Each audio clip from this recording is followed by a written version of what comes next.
نحمده ونصلی علی رسولہ الکریم اما بعد فاعوذ باللہ من الشیطان الرجیم بسم اللہ الرحمن الرحیم۔ ناظرین کرام، پروگرام خلاصۃ القرآن کے ساتھ میں ہوں آپ کا میزبان خواجہ عاشق حسین۔ قرآن کریم فرقان الحمید ہمارے لیے ہدایت اور رہنمائی کا سرچشمہ ہے۔ یہ قرآن کریم ہدایت کا منبع اور ماخذ ہے۔ یہ تمام آسمانی کتابوں کا خلاصہ ہے۔ ہماری زندگی گزارنے کے لیے ایک لاہ عمل اور انسائکلوپیڈیا ہے۔ آج ہماری ذلت و رسوائی کا ایک سبب یہ ہے کہ ہم قرآن کریم کی تعلیمات کو پس پشت ڈال چکے ہیں۔ جب تک مسلمانوں نے قرآن کے دامن کو تھامے رکھا، عزت اور سرفرازی ان کا مقدر رہی، اور جب انہوں نے تعلیمات قرآن سے روگردانی کر لی، اعراض کر دیا، تو پھر ذلت و رسوائی ان کا مقدر بن گئی۔ تو بہرحال اس سلسلے کا جاری کرنے کا اور اس کو شروع کرنے کا بنیادی مقصد بھی یہی تھا کہ تعلیمات قرآن سے ہم آشنا ہو جائیں، امت محمدیہ کے عام افراد کو قرآن کریم کے مضامین سے آگاہ کیا جائے، تاکہ پتہ چلے کہ ہم سے رب العالمین کی کتاب کیا مطالبہ کر رہی ہے، اللہ تعالیٰ نے ہمیں قرآن کریم میں کیا کیا احکامات بیان فرمائے ہیں۔ آج ہمارا سلسلہ گفتگو ہے 10واں پارہ، اور 10واں پارہ جو ہے وہ سورہ انفال کا تسلسل ہے۔ یعنی سورت کے شروع میں بھی اللہ تعالیٰ نے مال غنیمت کی کچھ تفصیل بیان فرمائی تھی، اور یہاں بھی 10ویں پارے کے آغاز میں مال غنیمت کا مضمون بیان کیا جا رہا ہے۔ چونکہ مال غنیمت کا 5واں حصہ رسول اللہ صلی اللہ تعالیٰ علیہ وسلم اور آپ کے قرابت داروں، یتیموں، مسکینوں اور مسافروں کو دینے کی تعلیمات ہیں، تو اس لیے جب 4 حصے مجاہدین کے درمیان تقسیم کیے جائیں گے، تو اس کے بعد جو ہے وہ غزوہ بدر کا تذکرہ جو ہے آگے بیان کیا گیا، وہ دوبارہ بڑے دلکش انداز میں ہی اللہ تعالیٰ نے اس کو چھیڑ دیا ہے، اور اس کی یوں منظر کشی کی گئی جیسے سامعین اپنی آنکھوں سے اس حال کو دیکھ رہے ہوں۔ قرآن کریم کے یہ جو انداز ہے، یہ جو قرآن کے اعجازات ہیں، اس میں سے ایک اعجاز قرآنی ہے، ایک معجزہ ہے۔ اس سپارے کے آغاز میں غزوہ بدر کا تذکرہ کیا گیا۔ غزوہ بدر کے وقت مسلمان میدان بدر کے وہاں پر موجود تھے، جو مدینہ منورہ سے اس کے کنارے پر ایک میدان بدر جو ہے مدینہ سے 80 میل کے فاصلے پر ایک میدان ہے، اور اس کے کنارے پر جب کفار دور والے کنارے پر تھے، اور ابو سفیان کا تجارتی قافلہ دشمن کے عقب میں تھا، تو اس کی حفاظت پر ایک بڑا فوجی دستہ جو ہے وہ مامور تھا، اور اس جنگ کی کیفیت یہ تھی کہ کفار کے حصے میں پانی آتا تھا، اور زمین بھی زیادہ ناہموار نہیں تھی، اور جہاں مسلمانوں نے پڑاؤ کیا تھا وہ زمین ریتلی تھی، اس میں چلنے میں بھی دشواری ہوتی تھی، اور پھر بڑی مشکل یہ تھی کہ وہاں پر جو پانی کی جو ہے وہ بہت زیادہ قلت تھی۔ ان تمام مشکلات اور تمام بحرانوں کے باوجود بھی اللہ تعالیٰ نے اہل ایمان کو ان کفار پر غلبہ عطا فرما دیا، تاکہ غزوہ بدر میں مرنے والے جو کافر ہیں وہ اپنی ہلاکت کو، مسلمان اپنی زندگی میں اس فتح کو اپنی کھلی ہوئی آنکھوں سے دیکھ سکیں، کافر بھی اور مسلمان بھی، اور یہ بھی ظاہر ہو جائے کہ حق پر کون ہے۔ عام آدمی کو اور اہل مکہ اور اہل مدینہ میں سے عام شخص پر یہ واضح ہو جائے کہ اب حق کون ہے، اور جس کو حق کا ساتھ دینا ہے وہ بھی پورے شرح صدر کے ساتھ دے، اور جس کو حق کی مخالفت کرنی ہے وہ بھی حق کی مخالفت کرے، یعنی حجت جو ہے وہ پوری ہو جائے، تمام ہو جائے اس بات پر۔ تو غزوہ بدر کے حوالے سے جو یہاں حقائق ذکر کیے گئے ان میں سے خاص باتیں یہ تھیں اللہ تعالیٰ نے جو ذکر کی ہیں کہ جب یہ دونوں لشکر آپس میں ایک دوسرے کے سامنے ہوئے تو کفار نے مسلمانوں کی تعداد بہت کم سمجھی اور یوں ہی مسلمانوں کو کفار بہت کم دکھائی دیے۔ ایسا ہوا یعنی مسلمانوں کا جو ہے حوصلہ جو ہے وہ بڑھا۔ ویسے کفار تو ویسے ہی اپنی تعداد پر پہلے مغرور ہو کر آئے تھے، اور ایسا اس لیے ہوا کہ اللہ تعالیٰ نے اس جنگ کا ہونا طے فرما دیا تھا۔ اللہ تعالیٰ نہیں چاہتا تھا کہ کوئی فریق بھی ایک دوسرے کی کثرت سے مرعوب ہو کر کوئی راہ فرار اختیار کر جائے۔ رب چاہتا تھا کہ یہ جنگ ہو اور حق واضح ہو جائے۔ تو مزید برآں مسلمانوں پر جو اللہ تعالیٰ کی نصرت آئی، جو اللہ کی مدد فرشتوں کی صورت میں آئی، تو اس کے بھی حصول کے 4 عناصر اللہ تعالیٰ نے جو ہے وہ ذکر فرمائے۔ یہ 4 چیزیں ہوئیں جس کی وجہ سے ان کو مسلمانوں کی نصرت ہوئی۔ ایک تو میدان جنگ میں وہ ثابت قدم رہے، دوسری اللہ تعالیٰ کا ذکر کثرت کے ساتھ کرتے رہے، اور تیسری آپس کے جو اختلافات تھے، جو آپس کے لڑائی جھگڑے سے اس سے بچ کر رہے، اور چوتھی چیز دشمن کے مقابلے کے وقت ناموافق کوئی ایسے حالات آ گئے، ایسی چیزیں آ گئیں تو اس پر بھی انہوں نے صبر کیا۔ تو قریش پر غزوہ بدر میں جو آفت آئی اور وہ ذلیل و خوار ہوئے تو اس کی وجہ یہ بتائی گئی کہ اللہ تعالیٰ کا یہ دستور رہا ہے کہ جب کوئی قوم شکر کی بجائے کفر اختیار کر لے، وہ نبیوں کی اطاعت کی بجائے وہ گناہوں کی طرف، معصیت اور نافرمانی کی طرف جو ہے وہ چلنا شروع کر دیتی ہے، تو اللہ تبارک و تعالیٰ بھی اپنا معاملہ بدل دیتا ہے اور پھر اسے نعمت کی جگہ پر ان کو جو ہے وہ ذلت عطا فرماتا ہے، راحت کی جگہ مصیبت میں مبتلا فرما دیتا ہے۔ اس کے بعد قوموں کے زوال اور عروج کا جو ہے وہ ضابطہ بیان فرمایا۔ اللہ تعالیٰ فرماتا ہے کہ اللہ کسی قوم کو اس وقت تک زوال پذیر نہیں کرتا کہ جب تک وہ اپنی عملی زندگی میں اس انحطاط کا شکار نہ ہو جائیں۔ تو شاعر مشرق علامہ اقبال رحمۃ اللہ تعالیٰ علیہ نے اس کو اپنے منظوم کلام میں اس طرح سے جو ہے وہ بیان کیا ہے کہ خدا نے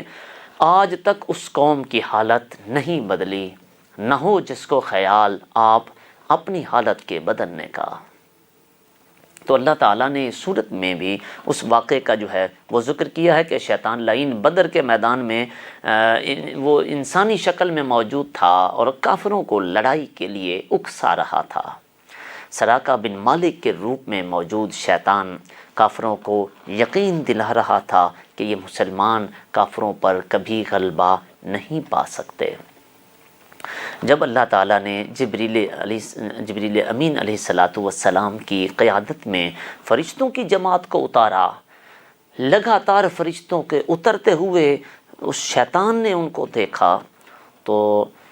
شیطان میدان بدر سے فرار ہونے لگا۔ تو کافروں نے اس سے پوچھا کہ سراقہ، تم تو ہمیں فتح کی نوید سنا رہے تھے، ابھی ہمارے حوصلے بڑھا رہے تھے، اب کدھر بھاگے جا رہے ہو؟ تو اس پر شیطان نے جواب دیا کہ جو انی ارا ما لا ترون، جو میں دیکھتا ہوں وہ تم نہیں دیکھتے،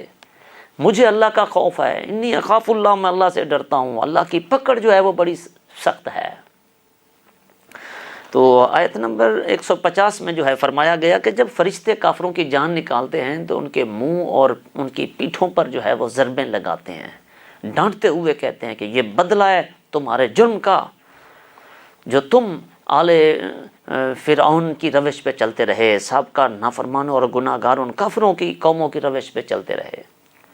انہیں بھی کفر اور جرائم کی پاداش میں ایسی سزاؤں سے دوچار کیا گیا تھا، یعنی ان کو بھی جب ان کی روح نکالی جاتی ہے تو کفار کو ان کے وڈیروں کی جو سزائیں دی گئی تھیں وہ یاد کروائی جاتی ہیں۔ حضور اکرم صلی اللہ تعالیٰ علیہ وسلم پر ایمان نہ لانے والے لوگ فرمایا گیا کہ بدترین جانور ہیں۔ یہودیوں نے اس موقع پر میثاق مدینہ کی مخالفت کرتے ہوئے مشرکین مکہ کی حمایت کی تھی۔ اللہ تعالیٰ فرماتا ہے کہ عہد شکنی کرنے والے جو لوگ ہوں ان کے ساتھ بڑی سختی سے آہنی ہاتھوں سے جو ہے وہ نمٹا جائے، تاکہ دوسروں کو بھی عبرت حاصل ہو، اور پیچھے بیٹھے ہوئے جو عہد شکنی کرنے والے سردار جو ہیں ان کے بھی ہوش ٹھکانے میں آ جائے، اور پھر خیانت کرنے والوں کے ساتھ جو کیے گئے جو معاہدے تھے اس کی پاسداری بھی لازم نہیں رہ جاتی۔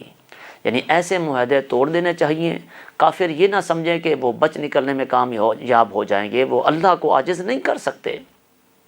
اللہ نے فرمایا کہ اللہ نے انہیں بس مہلت دی ہے، اگر وہ اپنی حرکتوں سے باز نہ آئے تو پھر وہ دردناک عذاب کے لیے تیار رہیں۔ غزوہ بدر کے پس منظر میں مسلمانوں کو یہ ہدایت کی گئی کہ وہ دشمنوں سے مقابلہ کے لیے وہ مادی اور عسکری اور روحانی تینوں اعتبار سے جو ہے وہ ہر وقت اپنی تیاری مکمل رکھیں، اور اس مقصد کے لیے وہ جو بھی مال خرچ کریں گے اس کا بدلہ اللہ کے یہاں سے بہترین صورت میں ان کو ملے گا۔ اب ظاہر ہے غزوہ بدر میں مادی تیاری تو مکمل ہی نہیں تھی پہلے، یہ تو اللہ کی خاص نصرت کا نتیجہ تھا، ورنہ مادی اور عسکری اعتبار سے یہ کمزور تھے، اور دونوں لشکروں میں ایک بہت زیادہ فرق تھا۔ اس کے باوجود بھی اللہ تعالیٰ نے مسلمانوں کو فتح عطا فرما دی، لیکن آئندہ کے لیے مسلمانوں کو حکم دیا گیا کہ وہ حالات اور ضروریات کے مطابق جو ہے پہلے بھرپور تیاری کریں، پھر جنگ کے لیے نکلیں، تاکہ ان کے اسلحہ اور ساز و سامان کو دیکھ کر دشمن پر جو ہے وہ رعب طاری ہو اور اسلامی لشکر کے سامنے آنے کی وہ جرأت ہی نہ کر سکیں۔ تو اس سے اگلی آیت میں رسول اللہ صلی اللہ تعالیٰ علیہ وسلم کو یہ بتایا گیا کہ اللہ نے ان کی مدد ایمان والوں کی قوت سے آپ کو مضبوط کیا ہوا ہے، اور ایمان والوں کو اللہ تعالیٰ نے محض اپنے فضل و کرم سے آپس میں شیر و شکر بنا کر آپ کے گرد جو ہے وہ جمع کر دیا ہے۔ ان کے درمیان الفت اور محبت جو ہے بھی اللہ تعالیٰ کا خاص فضل ہے۔ اگر کوئی انسان زمین پر اللہ کے تمام خزانے بھی لٹا دے تب بھی وہ دو افراد کے دلوں میں محبت کا رشتہ قائم نہیں کر سکتا، تو یہ اللہ تعالیٰ کی خاص مدد ہے۔ فرمایا کہ اللہ نے بدر کے میدان میں بھی یہ آپ کے اہل ایمان کو، آپ کے ساتھیوں کو جوڑے رکھا ہے، اور اللہ کی یہ مدد آئندہ بھی آپ کے اور آپ کے جانثاروں کے شامل حال رہے گی۔ غزوہ بدر میں 70 کافر قتل ہوئے اور 70 کافر ہی گرفتار ہوئے، تو قیدیوں کا مسئلہ درپیش آ گیا۔ تو ابتداء اسلام میں جنگی قیدیوں کے احکام چونکہ عین نہیں تھے، رسول اللہ صلی اللہ علیہ وسلم نے صحابہ کرام کے مشورے سے جنگی قیدیوں کو چھوڑنے کا فیصلہ فرمایا۔ تو قرآن کریم نے اس مرحلے پر اس فیصلے کو پسندیدہ تو قرار نہیں دیا، لیکن مسلمانوں کی خطائے اجتہادی پر مواخذہ بھی نہیں فرمایا۔ تفصیلی احکام جو ہے وہ بعد میں نازل ہوئے۔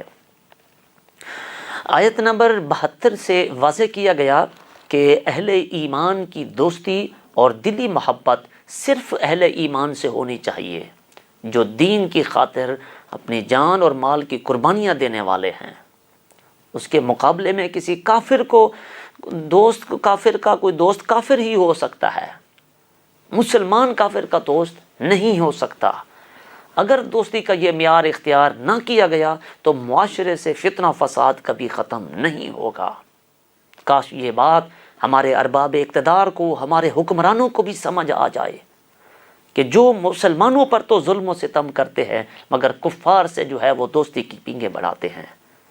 کتنے افسوس کی بات ہے کہ ملک ہمارا ہے، اسلام کے نام پر، کلمے کے نام پر حاصل کیا گیا، مگر ہماری اسٹیبلشمنٹ جو چلتی ہے وہ امریکہ کی ڈکٹیشن پر چلتی ہے۔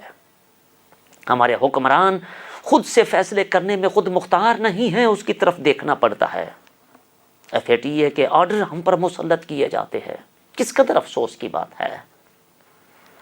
تو اللہ تعالیٰ نے تو واضح طور پہ فرمایا ہے کہ کوئی کافر جو ہے وہ کسی مسلمان کا دوست ہو ہی نہیں سکتا۔ اللہ اکبر۔ بہرحال اب سورت کے جو اختتام پر ان لوگوں کو ایک دوسرے کا رفیق قرار دیا گیا جو اللہ تبارک و تعالیٰ کی رضا کے لیے ہجرت کر کے گئے اور جہاد کرتے ہیں اور دین کی خاطر قربانی دینے والوں کی ہر طرح سے مدد کرتے ہیں۔ اور اس صورت کی ابتدا بھی جہاد اور مال غنیمت کے ذکر سے ہوئی تھی اور اختتام بھی وہ نصرت اور ہجرت کے مضمون پر ہو رہا ہے۔ گویا یہ صورت ابتدا سے اختتام تک جہاد ہی کے بیان کا احاطہ کرتی ہوئی نظر آتی ہے۔ تو یہاں پر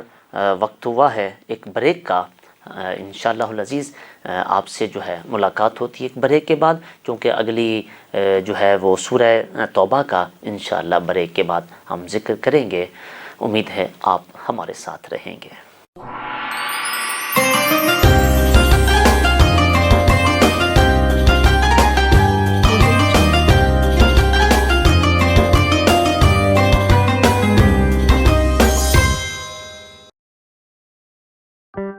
کورونا میں احتیاط کا سبھی بولتے ہیں، مگر مکمل احتیاط کوئی بھی نہیں کرتا۔ مکمل احتیاط کرے پلایا ڈس انفیکٹنٹ،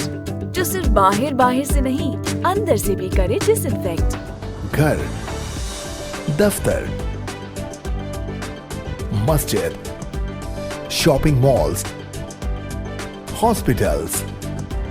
کسی بھی جگہ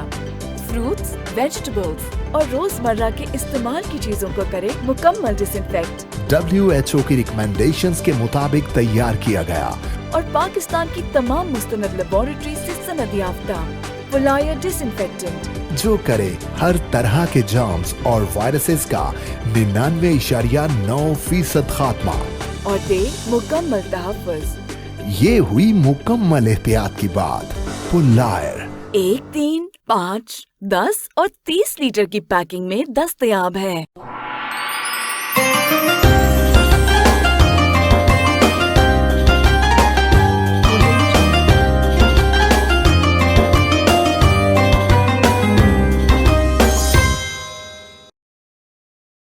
جی ناظرین، ویلکم بیک۔ آپ کو ایک مرتبہ پروگرام میں پھر خوش آمدید کہتے ہیں۔ آپ دیکھ رہے ہیں پروگرام خلاصۃ القرآن،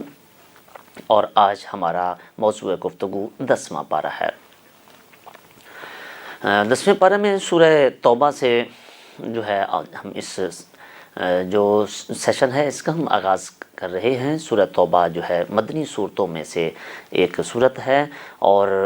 اس مدنی صورت میں جہاد سے پیچھے رہ جانے والے 3 مخلص مسلمانوں کی توبہ قبول ہونے کا اعلان ہے، اس لیے اس صورت کا نام سورہ توبہ رکھا گیا۔ اس صورت مبارکہ کا جو اسلوب ہے وہ انتہائی جلالی ہے، کیونکہ مسلمان جو ہے وہ یہ سورہ انفال اور سورہ توبہ کے مضامین جتنے ہیں وہ جہاد کے حوالے سے آپس میں بہت مربوط ہیں، اور یہ صورت ہاتھ میں ننگی تلوار لے کر نازل ہوئی، اس لیے اس میں کفار کے لیے مہلت ختم کر کے کھلا ہوا اعلان جنگ ہے۔ اس لیے تمام صورتوں کے شروع میں جو صورتیں ہیں 113 صورتوں کے شروع میں بسم اللہ الرحمن الرحیم آئی ہے، مگر اس صورت کے ابتدا میں بسم اللہ الرحمن الرحیم کا جو رحمت کے کلمات تھے اس کا اظہار نہیں کیا گیا۔ جو ابتدائی آیات ہیں اس میں مشرکین عرب کے لیے اعلان کیا گیا کہ ان تک نبی کریم صلی اللہ تعالیٰ علیہ وسلم نے دین کا پیغام پہنچانے کا حق ادا کر دیا ہے اور حجت تمام کر دی ہے۔ اب وہ ایک معینہ مدت میں اسلام قبول کر لیں یا پھر اسلامی حکومت کی حدود سے نکل جائیں۔ اگر انہوں نے ان دو میں سے کوئی کام نہیں کیا تو اسلامی ریاست کی سرزمین ان کے ناپاک وجود کو مزید برداشت نہیں کرے گی۔ یہ صورت دراصل غزوہ تبوک کے بعد واپسی پہ نازل ہوئی۔ جہاد اور زکوٰۃ کے حوالے سے منافقین کی خباثتوں کی جو ہے وہ نشاندہی کی گئی، ان کے مکروہ چہرے سے اسلام کا نقاب ہٹا کر انہیں معاشرے میں ظاہر کیا گیا، اور صلح اور امن میں جو معاہدے تھے ان معاہدوں سے کافروں نے کوئی فائدہ نہیں اٹھایا، ان کے اسلام دشمن طرز عمل میں ان کی کوئی تبدیلی نہیں آئی، لہٰذا ان معاہدوں کو 4 مہینے کی مدت دے کر ختم کرنے کا اعلان کیا جا رہا ہے، حکم دیا جا رہا ہے کہ جس طرح یہ کافر مسلمانوں کے خلاف جنگ کرنے اور انہیں نقصان پہنچانے کا کوئی بھی موقع ہاتھ سے نہیں جانے دیتے، اسی طرح مسلمانوں کو بھی چاہیے کہ کافر جہاں بھی ملیں انہیں تہہ تہہ کریں، ان کو مار دیں۔ اللہ ان کافروں پر آسمان سے کوئی عذاب اتارنے کی بجائے میدان جہاد میں مسلمانوں کے ہاتھوں سے قتل کرانا چاہتا ہے، تاکہ انہیں سزا بھی مل جائے اور یہ ذلیل و رسوا بھی ہوں اور مسلمانوں کے دلوں کا غصہ بھی اتر جائے۔ اور بعض کافر اس عبرتناک انجام سے سبق حاصل کر کے وہ اسلام قبول کرنے کا شرف بھی حاصل کر سکیں۔ اس کے بعد آیت نمبر 16 میں دو ٹوک بیان کر دیا گیا کہ جہنم سے نجات پانے کا اور جنت کا حقدار بننے کے لیے انہی لوگوں کے لیے یہ ممکن ہوگا جن کی استقامت اور خلوص کو اللہ تعالیٰ نے آزما کر دیکھ لیا۔ ان کو جس طرح کہتے ہیں نا، ٹھوک بجا کے رب تعالیٰ نے ان کو آزما لیا، چیک کر لیا۔ تو جو لوگ اللہ کی راہ میں جہاد کا حق ادا کریں گے اور اللہ اور اس کے رسول صلی اللہ علیہ وسلم اور مخلص اہل ایمان کے سوا کسی اور کو اپنا عزیز اور پیارا نہیں رکھیں گے، وہی لوگ جنت کی نعمتوں سے سرفراز ہوں گے۔ تو 24ویں آیت میں اللہ تبارک و تعالیٰ نے 8 دنیاوی محبتیں اور 3 دینی محبتیں بیان فرمائی ہیں، اور اس کے بعد دعوت دی کہ اپنے باطن میں ایک ترازو نصب کرو، ایک پلڑے میں دنیا کی 8 محبتیں رکھو اور دوسرے میں دین کی 3 محبتیں رکھو۔ پھر اب دیکھو کہ اگر ان دنیاوی محبتوں والا پلڑا وزنی ہے اور دینی محبتوں والا پلڑا ہلکا ہے تو پھر جاؤ اور موت کا انتظار کرو۔ اب وہ 8 محبتیں کون سی ہیں؟ دنیا کی 8 محبتیں جو ہیں، یعنی ایک ہے والدین، بیٹوں کا پیار ہے، بھائیوں کا پیار ہے، بیویوں کی محبت ہے، رشتہ داروں کی محبت ہے، مال کی محبت ہے، کاروبار کی محبت ہے، گھر کی محبت ہے۔ فرمایا ایک پلڑے میں یہ 8 محبتیں رکھو اور دوسرے پلڑے میں دین کی 3 محبتیں، یعنی اللہ اور اس کے رسول کی اور جہاد فی سبیل اللہ کی محبت رکھو۔ پھر دیکھو اگر یہ دنیاوی محبتوں والا پلڑا وزنی ہے اور دینی محبتوں والا پلڑا ہلکا، تو پھر انسان کی ترجیح تو دنیا ہوگی، لیکن ذرا ضمیر کی تسلی کے لیے جزوی نیکی کر کے وہ سمجھے کہ شاید اللہ اس سے راضی ہوگا، ہرگز نہیں۔ دنیاوی محبتوں کو دینی محبتوں پر ترجیح دینے والے در حقیقت وہ فاسق ہیں، اور اللہ تعالیٰ فاسقوں کو کبھی بھی جو ہے وہ پسند نہیں فرماتا اور ان کو ہدایت بھی نہیں دیتا۔ ان آیتوں کے بعد اللہ تعالیٰ نے غزوہ حنین کی کچھ تفصیلات بیان کی ہیں،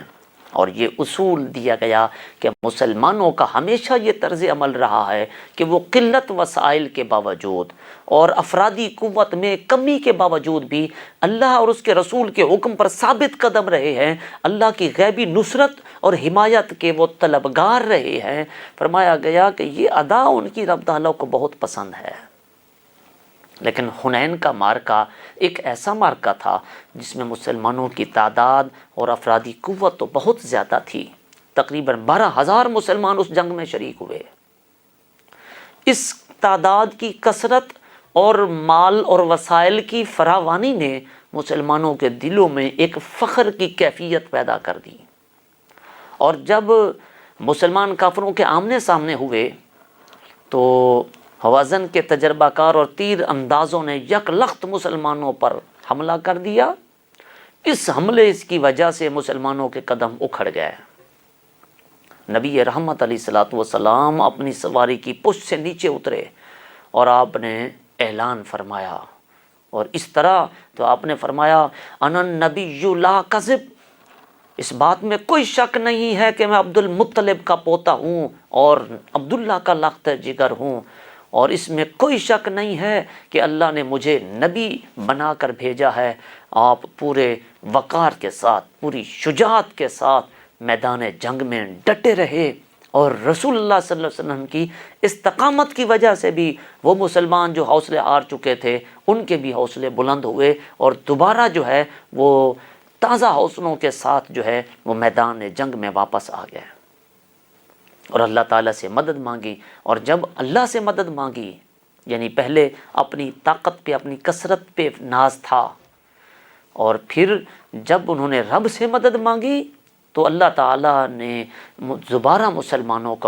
کو جو ہے وہ کفار پر غلبہ عطا فرما دیا اور مسلمانوں کے دلوں میں یہ بات راسخ ہو گئی کہ جنگوں میں فتح جو ہوتی ہے وہ وسائل کی اور افراد کی کثرت اور فراوانی کی وجہ سے نہیں ہوتی بلکہ اللہ کے حکم سے ہوا کرتی ہے. اس سے آگے آیت نمبر 28 میں یہ واضح کیا گیا کہ 9 ہجری کے بعد حج کے جو 9 ہجری کا ہوا تھا حج، اس کے بعد جو ہے اب کافر حرم شریف میں داخل نہیں ہو سکیں گے. اور بتایا گیا ہے کہ توحید اور آخرت پر ایمان نہ لانے والے اور اسلامی جو نظام حیات ہے اس سے پہلو تہی کرنے والے اسلامی معاشرے کے افراد بن کر نہیں رہ سکتے. یا تو وہ دین کے ساتھ چلیں، انہیں ذلت و رسوائی کے ساتھ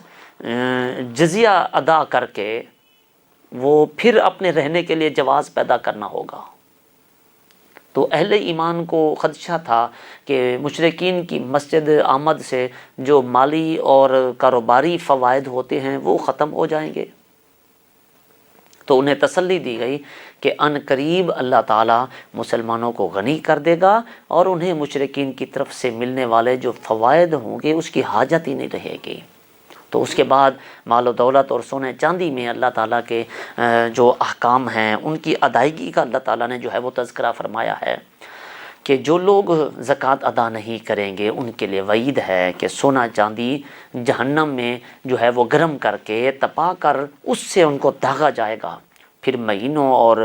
جو تاریخوں میں جن لوگوں نے تبدیلی کی کہ جو حلال مہینے ہیں اس کے بارے میں اور تاریخوں میں تبدیلی کر کے حرام کو حلال کرنے کی یہ جو کافروں کی حرکت تھی اللہ تعالیٰ نے اس پر بھی تنبیہ فرمائی. اس کے بعد جہاد کے لیے نہ نکلنے والوں کے لیے وہ بھی وعید بیان کی گئی اور ان کا دردناک عذاب کا پیغام دیا گیا. آیت نمبر 32 میں آگاہ کیا گیا کہ اہل کتاب اپنی انتھک سازشوں اور ناپاک چالوں کے ذریعے دین اسلام کی ترقی کو اور حق کے غلبے کو روکنا چاہتے ہیں، لیکن اللہ تعالیٰ نور عدل اور اس کی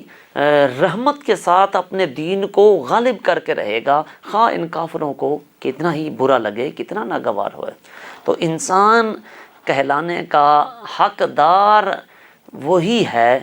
جس کا حیوانی تقاضوں سے اوپر کوئی پاکیزہ زندگی جو اس کا مقصد ہو. پاکیزہ جو ہے جس کا مقصد ہی پاکیزہ نہ ہو تو اس کی زندگی پھر فضول ہے، وہ انسان ہی کہلانے کا حقدار نہیں ہے.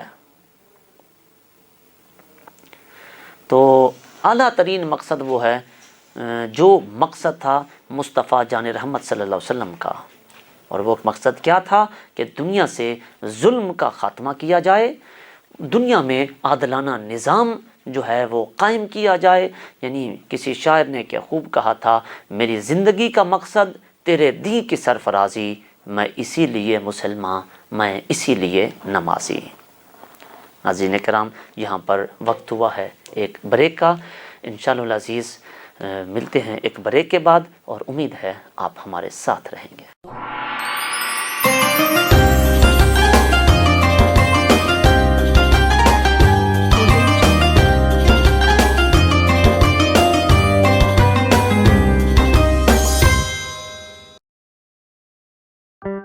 کورونا میں احتیاط کا سبھی بولتے ہیں،